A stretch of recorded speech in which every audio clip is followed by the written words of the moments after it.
and praise to the Lord for the things that He's done in our midst this last year. All of the acknowledgements noted in this report really are an indication of His care and provision for us. On behalf of the church, I want to sincerely thank Leatham too for his spiritual leadership, for his guidance and for his oversight of the ministry.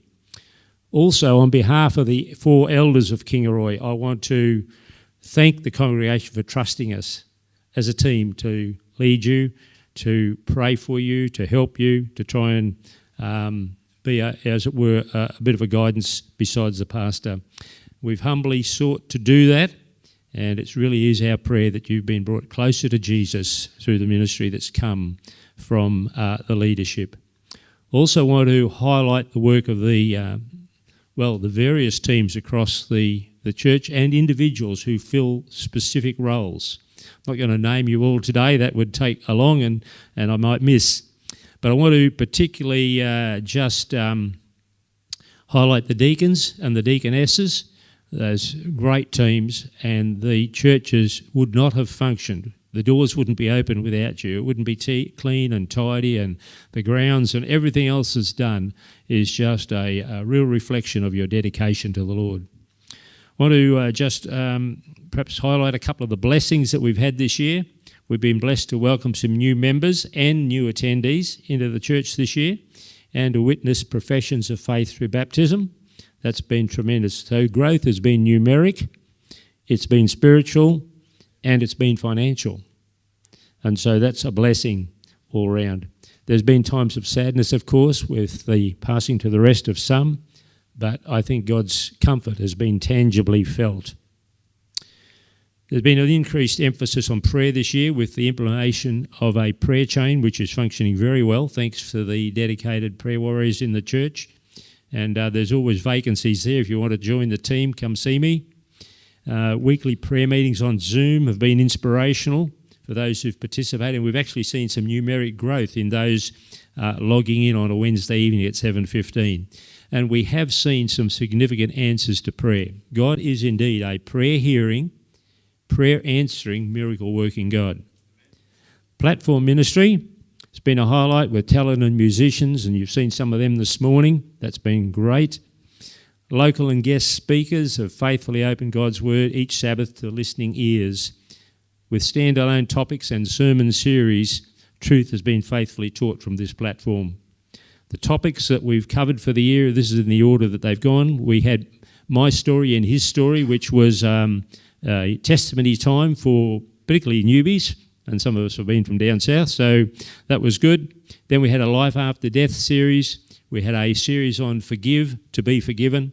We had a series called Deeper, which was aimed at deepening our walk with God and our intimacy with Him. And just recently, we've only just completed the series on the life of Paul. So we want to thank those who've participated and thank you for the input that you've had. In April, we hosted Dr. Peter Roenfeld, who taught us how that Discovery Bible reading program and how to make disciples in a simple, effective way. Sabbath schools have been an integral part of church life each week. Dedicated teams have met the needs of children and youth, depending on the numbers from Sabbath to Sabbath. And then the adults have run across 4 different class groups, each with their own style and each with their own perhaps emphasis, but there's been solid Bible teaching and lively discussion to keep the groups involved. Just thought I'd run through I ran through my diary to see what happened each month, and there were some months that stood out. January was the best kick-off I've ever known in a church program ever. We had a working bee here, thanks to Hector and Ray and a couple of others that organised it. And we had 26 people turn up. I've been in churches before in other denominations with a congregation of 200 on a Sunday morning, and we might get 10 to a working bee. We had 26 here, and that was phenomenal. And the amount of work that got done, it was just awesome. So that was a real highlight, and what a way to start a year. February, we hosted a missions day and shared lunch followed by a mission expo. May, the emphasis was on the country youth, and we had a country youth muster here. And the leaders of that muster commented that this is the best one we've ever had. So thank you to the Kingaroy folk, particularly again the deacons probably, as much as anything, getting the grounds ready and all the logistics that went into that. June, we braved a cool evening and burnt down a big old tree out here and had a picnic and bonfire, and about 40 people turned up to that on a cool June evening. So that was great. September brought on Big Camp, and of course a number were able to attend that. We did live stream here. We had a few technical difficulties the first Sabbath, but that was all overcome. And then October saw the launch of our evangelism campaign and planned thrust for 2025. We have been busy too with community involvement, social media. We've had a much greater impact in social media this last few months particularly, and sermons are now going up live some Sabbaths in fairly quick time after series have completed. The whole series will go up, and there's been an increase also in our exposure on Facebook page. So just avail yourself of having a look at some of those things. Eva's Place, the locals will know about Eva's Place. It's been a highlight of our church community outreach. We've been very strong supporters of this non-government organisation, community service agency, which is local here. The headquarters are in Toowoomba. There's only 4 places in Queensland where it runs. And we've been able to, we contributed 17 hampers last Christmas, just the end of last year. These are all aimed at babies and new mums. And then there's been, we've put in a lot of practical help this year with the expansion of their building premises and so on. And we're also able to, some of us have been able to attend their latest fundraising dinner as well. So we've had ongoing involvement there. We've been also busy with Faith FM, and that's faithfully been going out week by week. We perhaps don't hear enough about it from the platform, but it is supported locally, financially, through individuals who are supporting that ministry, and also it's mentioned from time to time, particularly in prayer meetings for prayer. The World Day of Prayer, back in March, we had, I think, 4 representatives from the church attend that, and then just a week or so ago was the Global Leadership Summit, which a couple of people were able to attend. So we have been involved in the community. We thank the Lord for the opportunity to do that. Our church has continued to support 2 volunteers in action in Papua New Guinea, and that's primarily through prayer and fundraising, selling of bottles and cans, and we've had a number of people in the church involved in doing that. Samaritan's Purse also has been an area of support where we've provided boxes of goods that go to children in needy countries. 32 boxes went out from this congregation this year. And that was probably a bit less than previous years, but that's due to the rising cost of the things to go into the boxes. And we have it on authority from Samaritan's Purse people that 1 in 5 children who receive a gift box will eventually make a commitment to Christ. And that's a wonderful return on an investment, if ever there was. And then there is then the flow-on effect to families as well. So we continue to support these works and the work also of global missions through sometimes Adventist partner organisations like trying to think Hope Channel and the other things that are around. We've promoted a number of them from time to time. So we are trying to keep our spread as broad as we can, but keep active in involvement. So we really do thank the Lord for all his workings through the life of the church. And there was just a comment that I'd like to sort of close with. One of our speakers recently said, "I could not have done this without the Lord." And that would be a resounding amen, I think, from the whole congregation. Not only what we've been given, not only in the provision of time, but in the spiritual ministry as well. None of it could have been done without the Lord's help. Thank you. Okay, well, Mergen's only a small church, as you'd know. Lots of people doing the jobs there have been doing them for many, many years, which is really appreciated. We don't have the option of choosing often. Is that it? There you go. Yeah, so I really appreciate the team. We've had increasing membership this year with lots of Papua New Guinea ladies coming along and faithfully helping, and that's really been appreciated. One of the things I've told you the last few years is about our building project. It was just about an embarrassment because it didn't start happening till the middle of this year. But yes, finally we've built the new front on the church, which was all about a new reception area, new toilets. it's not completely finished yet, but inside it's finished and it's working. We've still got some landscaping to do outside, some painting to do outside, a little bit of tidying up. Ivan from Toowoomba has, he's been there with one of his helpers for 10 days and done an amazing amount of work. A lot of the leftover stuff he left to us. So even though Ivan's not here, thank you to him. And Pastor Letham's never told me, but I believe he was the organiser to get Ivan doing all this work. Like all building projects, it cost twice as much as I thought. I thought we would have had enough money to pay for the labour and the materials, but at the end of the day, the money we had pretty much only covered the materials. John Murray from down there has helped me regularly, and that's been appreciated. But I just wanted to mention today Ken from up here, Ian from up here, and Washington all come down and gave a hand. And I know they're all busy in their own church and got a mountain of things on the go, so thank you guys, that's been appreciated. We're still having our church barbecue each month. We only have a couple that come along really regularly, a couple of different guys. There are a few others who come along periodically, so continue to pray for us in regards to that barbecue. A couple of the guys that come along regularly have quite often called on me to help them with different things. And I guess that's what making friends is all about, being able to call on someone when you need a hand, isn't it? Ray Windred was baptised this year, and new members in a small church are a really big deal and very much appreciated.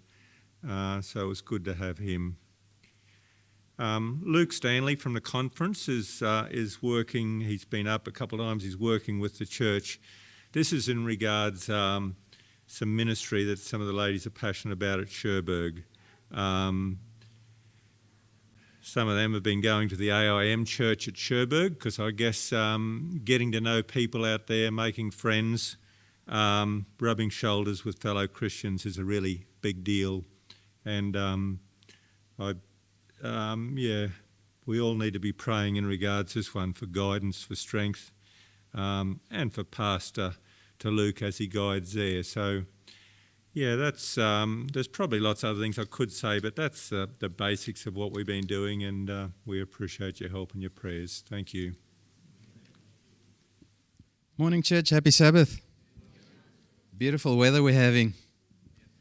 So the interesting thing is when Lethan started talking about this, I'm like, oh, yeah, this is a thing that happens, in the general meeting. And I'm like, I wonder who they got to speak on this today. And then I heard my name, and I'm like, oh, lovely. So, yes, I quickly tried to make a few notes of things that happened over at Blackbutt in the last 12 months. And I think one of the most important things is we actually started a prayer group, which we actually meet at our place, most weeks as we can with the kids. But yeah, we've been having bad luck with health and so forth and illness in the house, so it's not happened for a few weeks. But we're carrying on and pushing through. And then at Blackbutt, we have new speakers almost every Sabbath that we meet. We invite speakers from all over the place, and they just come for some reason. I always feel so embarrassed when they show up, and it's really a small church. I remember when we shifted from Brisbane to Kingaroy, I'm like, it would be good, because we came from South Brisbane, a fairly large church. I'm like, it would be good to have like a small church, like a community church. And so we moved over here, and I'm like, oh yeah, Kingaroy's good. And then we shifted to Blackbutt, and we doubled the membership when we arrived there. So that is a small, close-knit church. But having such a small church, every Sabbath we have luncheons, just to fellowship amongst ourselves. And we've actually had community members come, to fellowship with us. So it has been an outreach, and a lot of people in the community is just alone. They just want to come and fellowship and, shoot the breeze. Then we were approached by the Lions Club. So the Lions Club have started a new initiative where they actually have a feeding the community evening every 2 weeks, every fortnight. So we were a bit slow on the gun to get in, to register our interest. And so they actually penciled us in for the first feeding on the 4th of December. But we told them, listen, if you guys run into trouble, just give us a shout, which they did. So we've had our first session about 3 weeks ago, I think it was. Yeah, early October. We were away on holiday, so the other ladies in the church took that upon themselves. And it's interesting, we didn't have any comebacks in regards to our vegan diet that we're putting forward to the community. And I think they had about 60 meals that they had to prepare. So if any of you guys are keen on helping at that stage, when we have our next feeding, that would be great. And then we have now officially started with this month would be our first market stall. So we're going to hit the Blackbutt markets with the materials, and as we have free vegetables and things available to just give away, just to reach out to the community and just to have a presence there. Because we do get, I'm obviously on the Blackbutt Facebook group, and there are people asking about churches in the area. And a few weeks ago, I just saw it by chance, somebody asking about churches in the area, and I was the only guy that actually responded to the post. I didn't see him again, but anyways, at least there's interest. And we have now also started recording our sermons, and it's going online on YouTube, not as elaborate as your channel, but it is there, available to share. And we have decided, I have decided, the other guys don't really know it,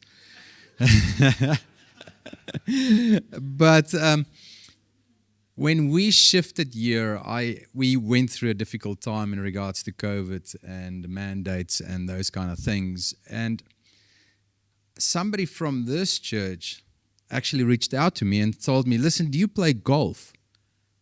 And I said, no. He's like, so next time we go play golf, I'll phone you. And I'm like, whatever. So the next time they went playing golf, he actually phoned me. And we started playing golf. And I was still living in Kingaroy, and I was actually introduced to a Blackbutt church member that actually started playing with us. And it's gone from a monthly golf game to a fortnightly golf game, where we just fellowship almost as a men's group. We have 3 church members now that actually play golf together, and Pastor Phil sort of joins us every now and then. He likes to play golf as well. And we have also invited people from the community that were interested in just having fellowship and a game of golf. So that's something new that we just rebranded it. We used to meet every fortnight at church, and we have now increased our meetings to either 3 meetings a month or 4 meetings a month, depending on how many weeks in the month. In regards to numbers, we have had a few people leaving the cities, coming out to the country that have joined us, and which is always a fresh breath for us, getting new members and, being able to distribute some of the work.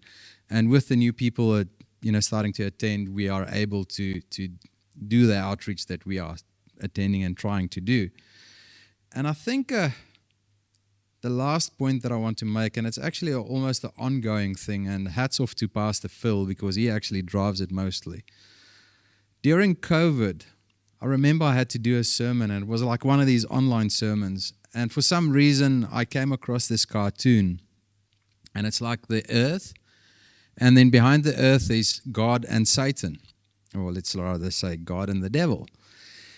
And the devil sort of looks at God and says, oh, yes, I used COVID to close all your churches. And God looks at him and says, no, we've opened a church in every home.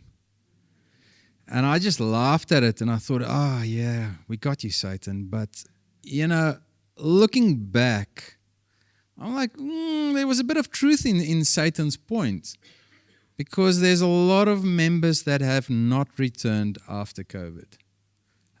Especially in our church, I think we used to have like about 20 people regularly attending, and after COVID, it dropped down to about 7 to 10. And the thing is, a lot of people just decided not to attend church anymore because, you could either watch a Duck Bachelor or whatever you want to in your pajamas at home rather than fellowshipping. And, I can't stress enough the importance of coming together to fellowship. It's like a fire.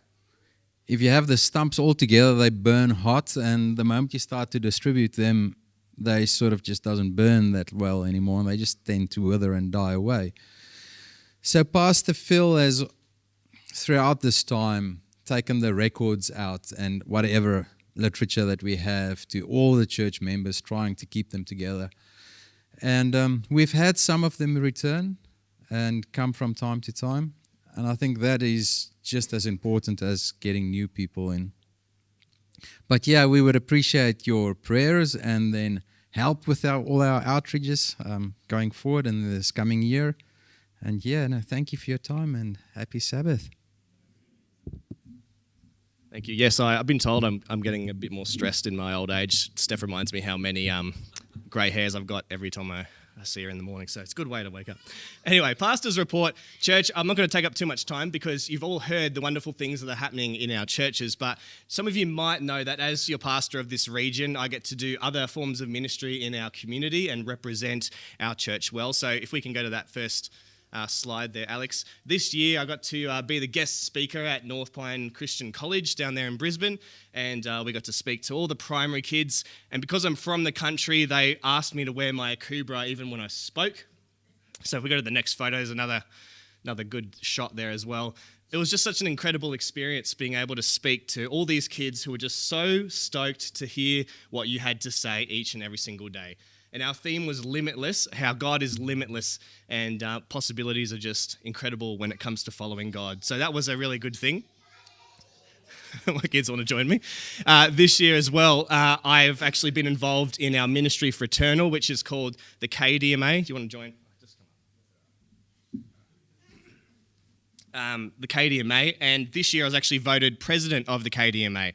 And it was kind of interesting, the discussion of the other ministers around the table, and they said, you know what, just 20 years ago, we were actually debating whether we should accept you guys as Christians or not, and now we're voting you in as the president of our entire group.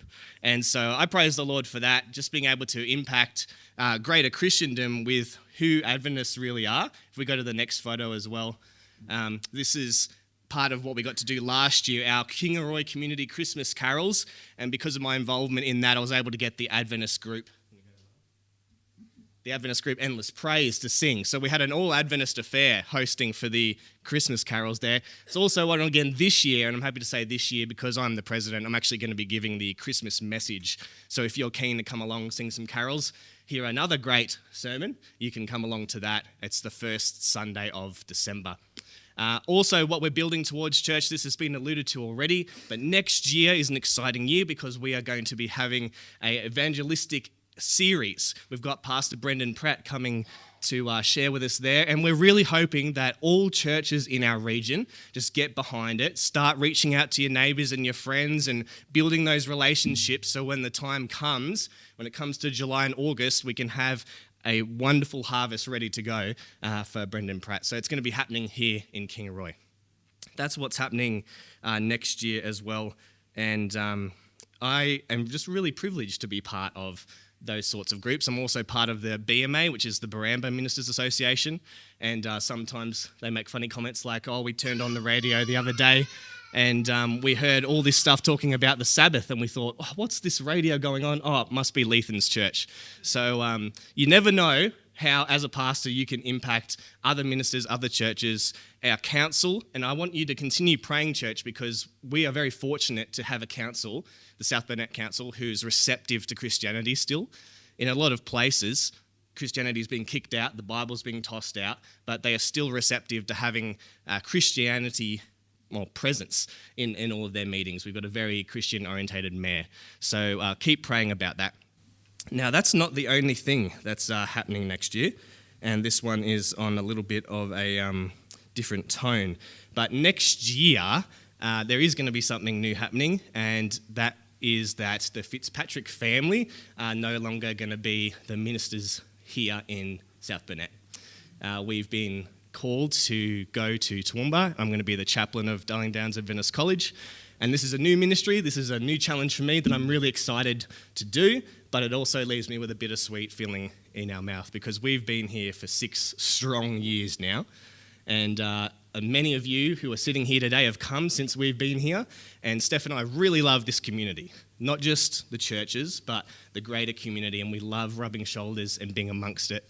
And it's just a testament. One thing we talked about was the Stormco group, and all of those people are people that we've just met in a community, and they all came to the church for the first time just to enjoy something for their kids. And so we really love this community. We're really sad to leave, but we're also excited for what's ahead.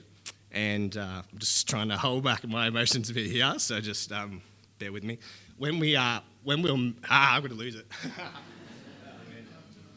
Cry too much. When we first moved up here, before we even set foot on Kingaroy soil, we had people sending emails about their families and introducing themselves to us. And I've never had that in my ministry. It was just so comforting to have people welcoming us into this community, and we want to thank you so much. When we first had Jesse during COVID, so many of you turned up on our front doorstep. I think it was a bit of an excuse to go more than those 15 kilometres journey that we had back then, but so many of you showed up with food, with gifts, with other things, just to sort of celebrate with us. And we're never going to forget that love that we felt when we first got here and when we had our kids as well. Even when we were driving back and forth from Kilcoy for a while, and do you remember those days, Kingaroy Church? We used to have church adventurers stay here for a bit, and then we'd do both meetings back to back. It was a full day, and sometimes I had some of you even making hot drinks for me just to make sure I was okay and checking in when I finally got back to Kilcoy. And so the love that we felt here is just so intense, so incredible, and I want to thank you so much. Even though we've ministered to you and on behalf of you, you've also ministered to us in some incredible ways. So thank you so much for everything that you've done. I do know, I'm sure you're wondering who's going to take over from next year. I do know his name. I can't pronounce his last name, but his first name is Phil, and he's joining us from Victoria. And the president actually asked me to hand over to Joseph now to share a bit about him. Just because he felt like it'd be a bit more appropriate to share the direction with. Do you know anything more about him, Joseph? Yep, awesome. So you churches are in capable hands. The guy that's coming up is from a really great church down in Victoria, and it's going to be a new great season for you all. I really trust that God's going to continue to do amazing things and work incredible wonders in this region. So I'll hand over you to share a little bit more about that. Thanks, Joseph.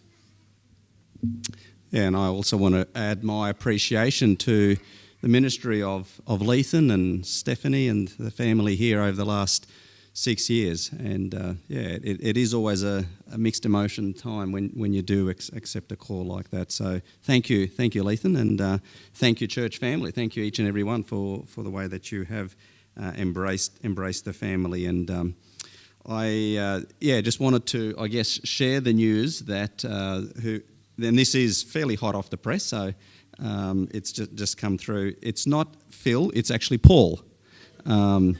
Close.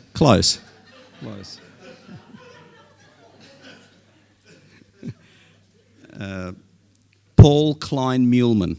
So yeah, the surname is a little bit of a mouthful, Klein Muehlman. He did not grow up as a Christian. He fell in love with God of the Bible while at the University of Queensland at the Gatton campus. So he's actually, coming back home, so to speak. He and his wife, and I believe his wife's parents are from the Kilcoy area, if I've got that right, but certainly here in regional Queensland.